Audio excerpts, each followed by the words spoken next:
أعوذ بالله من الشيطان الرجيم بسم الله الرحمن الرحيم ولا تؤتوا السفهاء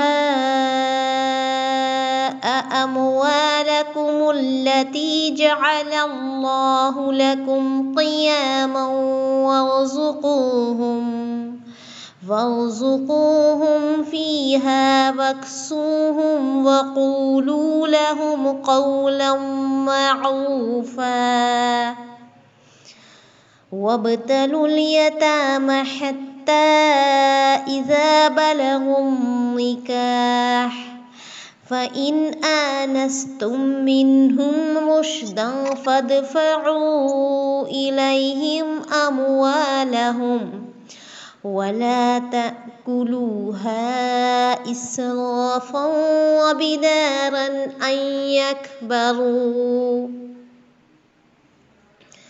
ومن كان غنيا فليستعفف ومن كان فقيرا فليأكل بالمعروف فإذا دفعتم إليهم أموالهم فأشهدوا عليهم وكفى بالله حسيبا۔ ترجمہ: بے عقل لوگوں کو اپنے مال نہ دے دو جس مال کو اللہ تعالیٰ نے تمہاری گزارن کے قائم رکھنے کا ذریعہ بنایا ہے۔ ہاں، انہیں اس مال سے کھلاؤ، پلاؤ، پہناؤ، اڑاؤ اور انہیں معقولیت سے نرم بات کہو، اور یتیموں کو ان کے بالغ ہو جانے تک سدھارتے اور آزماتے رہو۔ پھر اگر ان میں تم ہوشیاری اور حسن تدبیر پاؤ تو انہیں ان کے مال سونپ دو، اور ان کے بڑے ہو جانے کے ڈر سے ان کے مالوں کے جلدی جلدی فضول خرچیوں میں تباہ نہ کرو۔ اور مالداروں کو چاہیے کہ اس کے مال سے بچتے رہیں۔ ہاں، مسکین محتاج ہو تو دستور کے مطابق واجبی طور سے کھا لے۔ پھر جب انہیں ان کے مال سونپو تو گواہ کر لیا کرو۔ دراصل حساب لینے والا اللہ ہی کافی ہے۔ تفسیر سنیے۔ اللہ سبحانہ تعالیٰ لوگوں کو مطلع فرماتا ہے کہ کم عقل بے وقوفوں کو مال کے تصوف سے روکے۔ تصوف کہتے ہیں فضول خرچی، مطلب جو انڈر کنٹرول، جن کی گارجین شپ میں آپ ہو تو ان کو فضول خرچی نہ کرنے دو۔ مال کو اللہ تعالیٰ نے تجارتوں وغیرہ میں لگا کر انسان کا ذریعہ معاش بنایا ہے۔ ٹھیک ہے، ذریعہ معاش سمجھ گئے؟ لیولیہوڈ یعنی کہ کھانے پینے کا۔ اس سے معلوم ہوا کہ کم عقل لوگوں کو ان کے مال کے خرچ سے روک دینا چاہیے۔ مثلاً نابالغ بچہ ہو یا مجنون یا دیوانہ ہو، کم عقل، بے وقوف ہو اور بے دین ہو، بری طرح اپنے مال کو لٹا رہا ہو۔ اسی طرح ایسا شخص جس پر قرض بہت چڑھ گیا ہو، جسے وہ اپنے کل مال سے بھی ادا نہیں کر سکتا، اگر قرض ہوا حاکم وقت سے درخواست کریں تو وہ حاکم سب مال اس کے قبضے سے لے لے گا اور اسے بے دخل کر دے گا۔ حضرت ابن عباس رضی اللہ تعالیٰ عنہ فرماتے ہیں، یہاں سفہاء سے مراد تیری اولاد اور عورتیں ہیں۔ اسی طرح حضرت ابن مسعود، حکم بن عینہ، حسن، ضحاک رحمہ اللہ سے بھی مروی ہے کہ اس سے مراد عورتیں اور بچے ہیں۔ عورتیں اور بچے ہیں اس سے مراد۔ حضرت سعید بن جبیر فرماتے ہیں یتیم مراد ہے۔ مجاہد، اکرمہ اور قتادہ کا قول ہے کہ عورتیں مراد ہیں۔ ابن ابی حاتم میں ہے کہ رسول اللہ صلی اللہ علیہ وسلم نے فرمایا، بے شک عورتیں بے وقوف ہیں مگر جو اپنے خاوند کی اطاعت گزار۔ کیا ہے؟ جو اپنے خاوند کی اطاعت گزار۔ ابن مرویہ میں یہ بھی حدیث متوّر ہے، مروی ہے۔ ابو ہریرہ فرماتے ہیں کہ اس سے مراد سرکش خادم ہیں۔ پھر فرماتا ہے انہیں کھلاؤ، پلاؤ اور پہناؤ، اچھی بات کہو۔ ابن عباس فرماتے ہیں یعنی تیرا مال جس پر تیری گزر بسر موقوف ہے اسے اپنی بیوی یا بچوں کو نہ دے ڈال، پھر ان کا ہاتھ تکتا پھرے، بلکہ اپنا مال اپنے قبضے میں رکھ، اس کی اصلاح کرتا رہے اور خود اپنے ہاتھ سے ان کے کھانے کپڑے کا بندوبست کر اور ان کے خرچ اٹھا۔ حضرت ابو موسیٰ رضی اللہ تعالیٰ عنہ فرماتے ہیں کہ 3 قسم کے لوگ وہ ہیں کہ وہ اللہ تعالیٰ سے دعا کرتے ہیں لیکن اللہ تعالیٰ قبول نہیں فرماتا. ایک وہ شخص جس کی بیوی بدخلق ہو پھر بھی وہ اسے طلاق نہ دے، اور دوسرا وہ شخص جو اپنا مال بیوقوف کو دے دے حالانکہ اللہ تعالیٰ کا فرمان ہے بیوقوف کو اپنا مال نہ دو. تیسرا وہ شخص جس کا قرض کسی پر ہو اور اس نے قرض پر کسی کو گواہ نہ کیا ہو. کتنی سمجھیے باریک باتیں ہیں. اگر میں سوچ رہی ہوں، اور میں نے یہ جب پڑھی تھی حدیث اب سے کچھ ہی دن پہلے، تو مجھے بہت احساس ہوا کہ یہ کتنے زیادہ سیریس میٹر ہے. ان سے میری بات کہو، یعنی ان سے نیکی اور صلح رحمی کرو. اس آیت سے معلوم ہوا کہ محتاجوں سے سلوک کرنا چاہیے، اسے جسے بالفعل تصرف کا حق نہ ہو اس کے کھانے کپڑے کی خبرگیری کرنا چاہیے، اور اس کے ساتھ نرم زبانی اور خوش خلقی سے پیش آنا چاہیے. پھر فرمایا کہ یتیموں کی دیکھ بھال رکھو یہاں تک کہ وہ جوانی کو پہنچ جائیں. یہاں نکاح سے مراد بلوغت ہے، اور بلوغت اس وقت ثابت ہوتی ہے کہ جب اس سے خاص قسم کے خواب آنے لگیں جس میں خاص پانی اچھل کر نکلتا ہے. حضرت علی رضی اللہ عنہ فرماتے ہیں مجھے رسول اللہ صلی اللہ علیہ وسلم کا یہ فرمان بخوبی یاد ہے کہ احتلام کے بعد یتیمی نہیں، نہ چپ رہنا ہے سارے دن رات تک. دوسری حدیث میں ہے 3 قسم کے لوگوں سے قلم اٹھا لیا گیا ہے، بچے سے جب کہ بالغ نہ ہوں، سوتے سے جب تک جاگ نہ جائے، مجنون سے جب تک ہوش میں نہ آ جائے. بس ایک تو علامت بلوغ یہ ہے کہ دوسری علامت بلوغ بعض کے نزدیک یہ ہے کہ 15 سال کی عمر ہو جائے. اس کی دلیل بخاری مسلم کی حضرت ابن عمر رضی اللہ عنہ والی حدیث ہے جس میں وہ فرماتے ہیں کہ احد کی لڑائی میں مجھے آپ صلی اللہ علیہ وسلم نے اپنے ساتھ نہ لیا، اس وقت میری عمر 14 سال تھی، اور خندق کی لڑائی میں جب میں پیش کیا گیا تو آپ صلی اللہ علیہ وسلم نے قبول فرما لیا، اس وقت میں 15 سال کا تھا. حضرت عمر بن عبد العزیز رحمۃ اللہ علیہ کو جب یہ حدیث پہنچی تو آپ رحمۃ اللہ علیہ نے فرمایا نابالغ بالغ کی حد یہی ہے. تیسری علامت بلوغت کی زیر ناف بالوں کا نکلنا ہے. اس میں علماء کے 3 قول ہیں. ایک یہ کہ علامت بلوغ ہے، دوسرے یہ کہ نہیں، تیسرے یہ کہ مسلمانوں میں نہیں اور ذمیوں میں ہے. ذمی وہ لوگ ہوتے ہیں مسلمان جن کا ذمہ لیتے ہیں، ان کے انڈر ہوتے ہیں. اس لیے کہ ممکن ہے کسی دوا سے یہ بال جلد نکل آئے ہوں اور ذمی پر جوان ہوتے ہی جزیہ لگ جاتا ہے تو اسے کیوں استعمال کرنے لگا. لیکن صحیح بات یہ ہے کہ سب کے حق میں یہ علامت بلوغت ہے، کیونکہ اولاً تو جبلی امر ہے، علاج معالجہ کا احتمال بہت دور کا احتمال ہے. ٹھیک یہی ہے کہ یہ بال اپنے وقت پر ہی نکلتے ہیں. دوسری دلیل مسند احمد کی ہے جس میں حضرت عطیہ قرظی رضی اللہ عنہ کا بیان ہے کہ بنو قریظہ کی لڑائی کے بعد ہم لوگ آپ صلی اللہ علیہ وسلم کے سامنے پیش کیے گئے تو آپ صلی اللہ علیہ وسلم نے حکم دیا کہ ایک شخص دیکھے کہ جس کے یہ بال نکل آئے ہیں اسے قتل کر دیا جائے اور جس کے نہ نکلے ہوں اسے چھوڑ دیا جائے. چنانچہ میرے بھی نہ نکلے تھے، مجھے چھوڑ دیا گیا.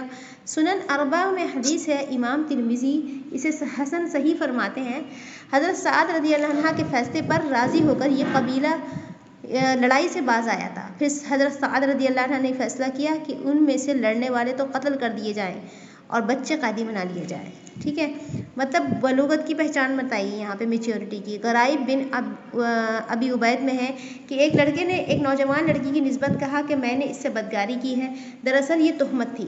حضرت عمر رضی اللہ عنہ نے اسے تہمت کی حد لگانا چاہیے لیکن فرمایا دیکھ لو اگر اس کے زیر ناف بال آئے ہوں تو اس پر حد جاری کرو، اور نہیں تو دیکھا تو انہیں آگے نہیں تھے، چنانچہ اس پر سے حد ہٹا دی گئی.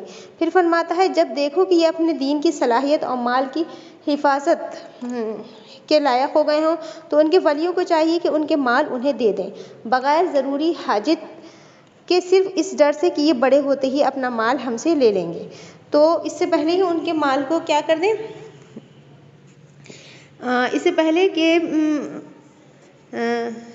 بڑے ہوتے ہی اپنا مال ہم سے لے لیں گے تو ہم اس سے پہلے ہی ان کے مال کو ختم کر دیں. ان کا مال نہ کھاؤ جسے ضرورت نہ ہو، خود امیر ہو کھاتا پیتا ہو تو اسے چاہیے ان کے مال میں سے کچھ بھی نہ لے.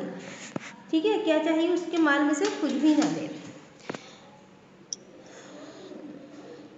مثل مردار اور بہے ہوئے خون کے یہ مال اس پر حرام ہے محض. ہاں اگر والی مسکین محتاج ہو تو بے شک اسے جائز ہے کہ اپنی پرورش کے حق کے مطابق وقت کی حاجت اور دستور کے موجب اس مال میں سے کھا پی لے. سمجھ میں آ رہی نا آپ کو؟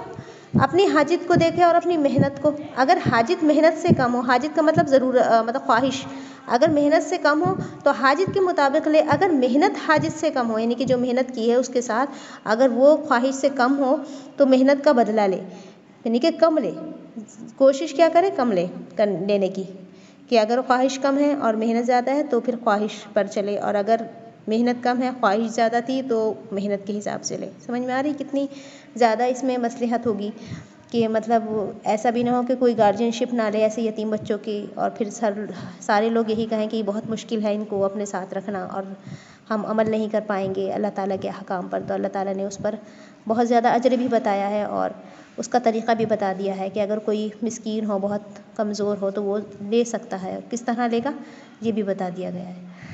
تو محنت کا بدلہ لے لے۔ پھر ایسا ولی اگر مالدار بن جائے تو اس سے کھائے اور لیے ہوئے مال کو واپس کرنا پڑے گا یا نہیں، اس میں دو قول ہیں۔ ایک تو یہ کہ واپس نہ دینا ہوگا اس لیے کہ اس نے اپنے کام کے بدلے لیا ہے۔ امام شافعی رحمۃ اللہ علیہ کے ساتھیوں کے نزدیک یہی صحیح ہے، اس لیے کہ یہ آیت بغیر بدل کے مباح قرار دیا ہے، اور مسند احمد وغیرہ میں ہے کہ ایک شخص نے کہا یا رسول اللہ صلی اللہ علیہ وسلم میرے پاس مال نہیں ہے، ایک یتیم میری پرورش میں ہے، تو کیا میں اس کے کھانے سے کھا سکتا ہوں؟ آپ صلی اللہ علیہ وسلم نے فرمایا ہاں، اس یتیم کا مال اپنے کام میں لا سکتا ہے، بشرط یہ کہ حاجت سے زیادہ نہ اڑا، نہ جمع کر، نہ یہ ہو کہ اپنے مال کو تو بچا رکھے اور اس کے مال کو چھپائے چلا جائے۔ ابن ابی حاتم میں بھی ایسی ہی روایت ہے، ابن حبان وغیرہ میں بھی ہے کہ ایک شخص نے آپ صلی اللہ علیہ وسلم سے سوال کیا کیا میں اپنے یتیم کو ادب سکھانے کے لیے ضرورتاً کسی چیز سے ماروں؟ تو فرمایا جس سے تو اپنے بچے کو تنبیہ کرتا ہے اپنا مال بچا کر اس کا مال خرچ نہ کر، نہ اس کے مال سے دولت مند بننے کی کوشش کر۔ حضرت ابن عباس رضی اللہ عنہ سے کسی نے پوچھا کہ میرے پاس کتنے اونٹ ہیں اور میرے ہاں جو یتیم پل رہے ہیں ان کے بھی اونٹ ہیں، میں اپنی اونٹنیاں دودھ پینے کے لیے فقیروں کو تحفے کے طور پہ دیتا ہوں، تو کیا میرے لیے جائز ہے کہ ان یتیموں کی اونٹنیوں کا دودھ پی لوں؟ آپ صلی اللہ علیہ وسلم نے فرمایا اگر ان یتیموں کی اونٹنیوں کی گم شدہ کو تو ڈھونڈ لاتا ہے اور ان کے چارے پانی کی خبرگیری رکھتا ہے، ان کے حوض درست کرتا رہتا ہے، ان کے حوض مطلب پانی پینے کے، اور ان کی نگہبانی کیا کرتا ہے، تو بے شک دودھ سے بھی نفع اٹھا، لیکن اس طرح کہ ان کے بچوں کو نقصان نہ پہنچے، حاجت سے زیادہ لے کہیں۔ سمجھ میں آ رہی بات کہ یہ جو حدیث ہیں آپ اگر غور سے سن رہے ہوں گے انشاءاللہ تو یتیم کے حق میں کتنی زیادہ جو ہے باریک باتیں اللہ کے رسول صلی اللہ علیہ وسلم نے احادیث میں بتائی، اور اللہ تعالیٰ نے قرآن میں احکام اتارے ہیں یتیم سے متعلق۔ اس کا مطلب یہ ہوا کہ یتیم کا جو معاملہ ہے وہ بہت سنگین ہے۔ سنگین کس حق میں ہے کہ ان کے حقوق کی ادائیگی میں اور ان کے مال سے متعلق۔ اور آج ہم اگر دیکھتے ہیں تو یہی چیز جو ہے ہمیں بہت کم نظر آتی ہے کہ اگر کوئی یتیم ہے اور میچیورٹی کی عمر کو پہنچنے کے باوجود اور یا نہیں پہنچا ہے، ضرورت مند ہے اور اس کی جو سورس آف انکم ہے وہ رک گئی ہے، یا پھر اس میں کسی بھی طرح سے ایسی ضرورت ہے کہ جس کو جو ہے اس کو گارجین کی ضرورت ہے، ایک ولی کی ضرورت ہے، ایک حمایتی کی ضرورت ہے، تو اللہ تعالیٰ نے تو احکام نازل فرما دیے ہیں کہ کس طرح سے اس کے مال کے حق میں کتنی احتیاط سے چلنا ہے۔ اسی طرح سے یہ سمجھ میں آتی ہے بات کہ یتیم کے حق میں اور اس کے حق کو ادا کرنے میں بہت زیادہ انصاف پسند ہونے کی ضرورت ہے۔ جیسا کہ ان کے مال کو بھی نہیں ملایا جا سکتا بے ضرورت، اسی طرح سے ان کے کسی بھی حق کو اپنے حق میں استعمال کرنے کے لیے بے ضرورت استعمال نہیں کیا جا سکتا۔ تو یہ کہیں پر بھی ہم اپلائی کر سکتے ہیں، ان کے حق کی کوئی بھی بات ہے اور ان کے فائدے کی کوئی بھی بات ہو، منافع کی، تو اس میں ہم کبھی بھی اپنا جو ہے ذاتی مفاد، ذاتی فائدہ صرف نہ دیکھیں، بلکہ ہم اس بات سے باخبر رہیں کہ اگر ذرا سی بھی کوئی بھول چوک ہو گئی اس معاملے میں، یتیم کے معاملے میں، تو ہم سے پوچھا جائے گا۔ کہ جیسے مال کے معاملے میں بھی آپ صلی اللہ علیہ وسلم ایک ایک بات بتا کے گئے ہیں، تو کوئی بھی بات اگر نقصان پہنچا دیتی ہے یتیم کو جس کا کوئی گارجین نہیں، تو ہم سے بھی اس کے متعلق سوال کیا جائے گا۔ سمجھ میں آ رہی بات؟ تو یہ ہے چیز۔ چلیے اور آگے کیا ہے، یہ تو میں نے حدیث کے بعد تھوڑا سا نچوڑ بتا دیا۔ اس کے بعد کیا ہے آپ لوگ دھیان سے سنیے۔ دوسرا قول یہ ہے کہ تنگ دستی کے دور ہو جانے کے بعد وہ مال یتیم کو واپس کرنا پڑے گا، اس لیے کہ اصل تو ممانعت ہے، ایک وجہ سے جو جواز ہو گیا تھا، جب وہ جاتی رہی تو اس کا بدلہ دینا پڑے گا۔ جیسے کوئی بے بس اور مستر ہو کر کسی غیر کا مال کھا لے، لیکن حاجت کے نکل جانے کے بعد اگر اچھا وقت آیا حاجت نکل جانے کے بعد اگر اچھا وقت آیا تو اسے واپس دینا ہوگا۔ دوسری دلیل یہ ہے کہ حضرت عمر رضی اللہ عنہ جب تخت خلافت پر بیٹھے تو اعلان فرمایا تھا کہ میری حیثیت یہاں یتیم کے والی کی حیثیت ہے، اگر مجھے ضرورت نہ ہوئی تو میں بیت المال سے کچھ نہ لوں گا، اگر محتاجی ہوئی تو بطور قرض کے لوں گا، جب آسانی ہوئی تو پھر واپس کر دوں گا۔ یہ حدیث سعید بن ابن منصور کی بھی ہے، اس کی اسناد صحیح ہیں۔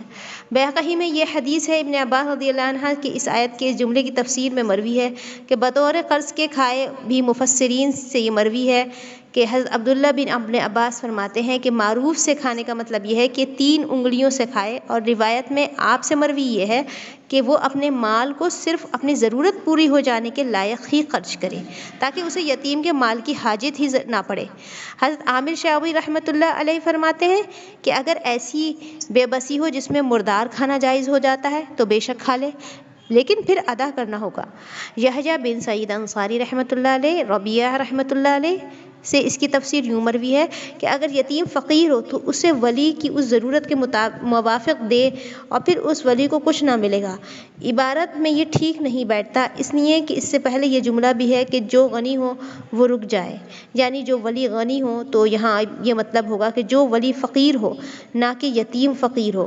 دوسری آیت میں ہے وَلَا تَقْرَبُوا مَالَ الْيَتِيمِ إِلَّا بِالَّتِي هِيَ أَحْسَنُ حَتَّى يَبْلُغَ أَشُدَّهُ، یعنی یتیم کے مال کے قریب بھی نہ جاؤ، ہاں بطور اصلاح کے، پھر اگر تمہیں حاجت ہو تو حسب حاجت بطریق معروف اس میں سے کھاؤ پیو۔ پھر اولیاء سے کہا جاتا ہے، اولیاء کا مطلب گارجین، اولیاء سے کہا جاتا ہے کہ جب وہ بلوغت کو پہنچ جائیں، بلوغت مطلب میچیورٹی، اور تم دیکھ لو کہ ان کو تمیز آ چکی ہے، مطلب سمجھ آ گئی ہے، ٹھیک ہے، تو گواہ رکھ کر ان کے مال ان کے سپرد کر دو تاکہ انکار کرنے کا وقت ہی نہ آئے۔ یوں تو دراصل سچا شاہد اور پورا نگراں اور باریک حساب لینے والا اللہ ہی ہے، اور وہ خوب جانتا ہے کہ ولی نے یتیم کے مال میں سے نیت کیسی رکھی۔ سمجھ میں آ رہی؟ یہ ہے مین چیز۔ اب یہاں پر احادیث کا ایک بڑا کلیکشن ہوتا ہے تفسیر ابن کثیر میں، اور ٹیکسٹ کا سائز کافی چھوٹا ہوتا ہے، اور میری بھی اردو بہت زیادہ پرفیکٹ نہیں ہے اور پڑھنے کا طریقہ بھی بہت اچھا نہیں ہے، تو ہو سکتا ہے آپ کو کچھ باتیں نہیں سمجھ میں آ رہی ہوں، تو میں معافی چاہتی ہوں۔ اور تو احادیث ہمیں ایک ایک پڑھنی ہے، تو کئی ساری احادیث پر جب ہم ایک ایک کر کے سمجھتے جائیں گے تو یہاں ہمیں بات کیا سمجھ میں آ رہی ہے کہ وہ خوب جانتا ہے کہ ولی نے یتیم کے مال میں نیت کیسی رکھی۔ اب ہم اس کو مال پر بھی اپلائی کریں گے، مال کی آیت ہے۔ دوسرا، یتیم کا جو بھی حق ہے، اس کا جو بھی حق بنتا ہے، چاہے اس کی عزت ہو، چاہے اس کی عصمت ہو، چاہے اس کا مال ہو، چاہے اس کی کوئی بھی چیز ہو، ہم اپنی نیت صاف رکھیں، خاص کر یتیم کے معاملے میں۔ ویسے تو ہمیں ہر جگہ انصاف پسند ہونا چاہیے، لیکن اس معاملے میں ہم اور زیادہ باخبر ہو جائیں۔ اب یہاں پہ صاف صاف احادیث کے وہ حکم نہیں ہے کہ یتیمی نہیں رہتی کہ بلوغت کے بعد، یہاں ہم یہ پڑھ رہے ہیں کہ بلوغت کی عمر ہم نے جو پڑھی ہے وہ 15 سال کے بعد ہے، ایک قول ہے احادیث کا، دوسرا قول زیر ناف بالوں کا ہے، تو دونوں باتیں آپ لوگوں کو میرے خیال سے یاد رہیں گی انشاءاللہ۔ ہمیں کلیئرٹی ہو جانا چاہیے چیزوں کی، کنفیوژن نہیں ہونی چاہیے۔ قرآن کا ترجمہ تفسیر پڑھنے کے بعد اگر ہم پھر کلیئرٹی پہ نہیں آ رہے ہیں اور پھر بھی سوال لوگوں سے کرتے رہتے ہیں، تو کم از کم ہمیں مین چیزیں تو سمجھ میں آ جانا چاہیے تاکہ ہم بہت زیادہ مسئلے مسائل میں نہ الجھ کر ان چیزوں کو خود کلیئر کر سکیں۔ سمجھ میں آ رہی ہے؟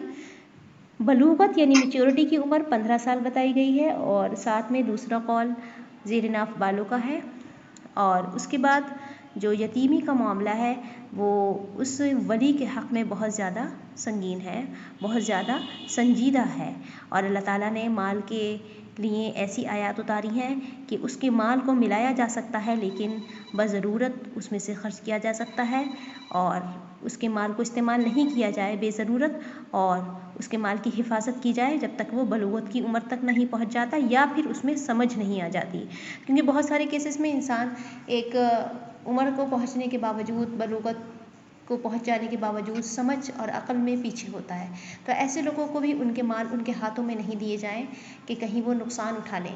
تو ہمارا دین کتنا زیادہ جو ہے، شریعت ہماری کتنی جو ہے وسیع ہے اور زندگی کے ہر گوشے میں، ہر شعبے میں اپلائی ہوتی ہے، اور کوئی بھی مسئلہ ہماری زندگی میں نہیں رہے گا اگر ہم قرآن اٹھا کر دیکھ لیں اور قرآن پورا پڑھ لیں اور تقوی ہمارے دل میں اتر جائے.